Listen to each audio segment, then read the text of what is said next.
রাশিয়ার বিরুদ্ধে যুক্তরাষ্ট্রের নেতৃত্বাধীন ন্যাটোর আগ্রাসন রোধ করতে 2022 সালের 24 ফেব্রুয়ারি ইউক্রেনে সামরিক অভিযান পরিচালনা করে রাশিয়া। এরপর 2 বছরেরও বেশি সময় ধরে ইউক্রেন রাশিয়া যুদ্ধ চলমান। এমত অবস্থায় গত সপ্তাহে যুক্তরাষ্ট্র ভিত্তিক গণমাধ্যম পলিটিকোকে দেয়া সাক্ষাৎকারে 3 জন মার্কিন কর্মকর্তা জানিয়েছেন, বাইডেন প্রশাসন ইউক্রেনকে যুক্তরাষ্ট্রের দেয়া অস্ত্র ব্যবহার করে রাশিয়ার ভেতর হামলা চালানোর সম্মতি দিয়েছে। বাইডেনের এহেন সিদ্ধান্তের পরপরই রাশিয়ার প্রেসিডেন্ট ভ্লাদিমির পুতিন জানিয়েছেন, মার্কিন প্রদত্ত অস্ত্র দিয়ে রাশিয়ার অভ্যন্তরে হামলা চালাতে ইউক্রেনকে অনুমতি দেওয়ার প্রতিক্রিয়ায় মস্কো বিশ্বের অন্য কোথাও উপযুক্ত পদক্ষেপ নিতে পারে।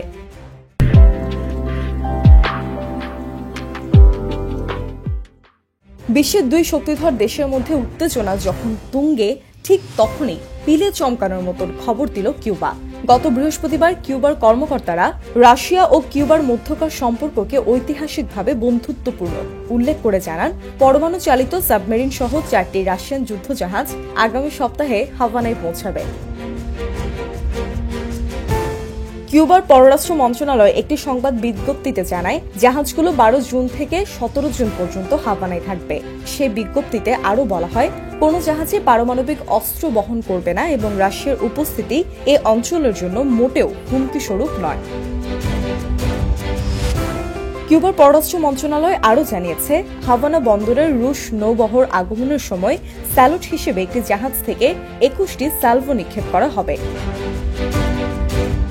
এর আগে মার্কিন স্টেট ডিপার্টমেন্ট ও পেন্টাগন জানিয়েছিল, বিশ্বব্যাপী নৌমহড়ার রুটিন কৌশল হিসেবে রাশিয়ার সামরিক বাহিনী এই গ্রীষ্মে মার্কিন যুক্তরাষ্ট্রের কাছাকাছি নৌ ও বিমান বাহিনীর কার্যক্রম বাড়াবে। পেন্টাগনের মুখপাত্র মেজর চার্লি ডিটয়েচ বৃহস্পতিবার বলেছেন, কিউবা এবং সম্ভবত ভেনেজুয়েলায় সম্ভাব্য বন্দর কলের সাথে ক্যারিবীয় অঞ্চলে রাশিয়া যুদ্ধজাহাজ পাঠাতে পারে।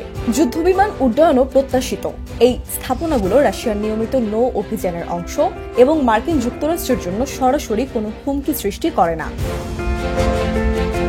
ডিটয়েচ আরও উল্লেখ করেন, রাশিয়া যুদ্ধজাহাজের পাশাপাশি বহরে একটি নিউক্লিয়ার চালিত ক্রুজ মিসাইল নিক্ষেপকারী সাবমেরিন থাকবে। গত বছর কিউবা ঘেঁষা গুয়ান্তেনামো বে নৌঘাঁটিতে মার্কিন পরমাণু সাবমেরিন যাওয়ায় হাভানার অসন্তোষের কারণে তারা রাশিয়ার পরমাণু সাবমেরিনের জন্য পোর্ট কল অনুমোদন দিয়েছে।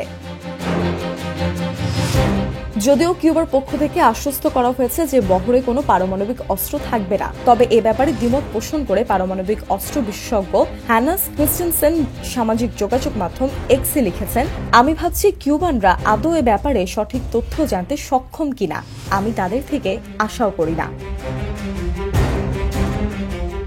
উল্লেখ্য, মার্কিন নৌবাহিনীর অকৌশলগত সাবমেরিনের বিপরীতে রাশিয়ার বহুমুখী সাবমেরিনে ক্রুজ মিসাইল সিস্টেম রয়েছে, যা পারমাণবিক ওয়ারহেড বহন ও নিক্ষেপে সক্ষম। তবে কিউবায় নৌবহর পাঠানোর বিষয়ে রাশিয়ার পক্ষ থেকে আনুষ্ঠানিকভাবে এখনো কিছুই জানানো হয়নি।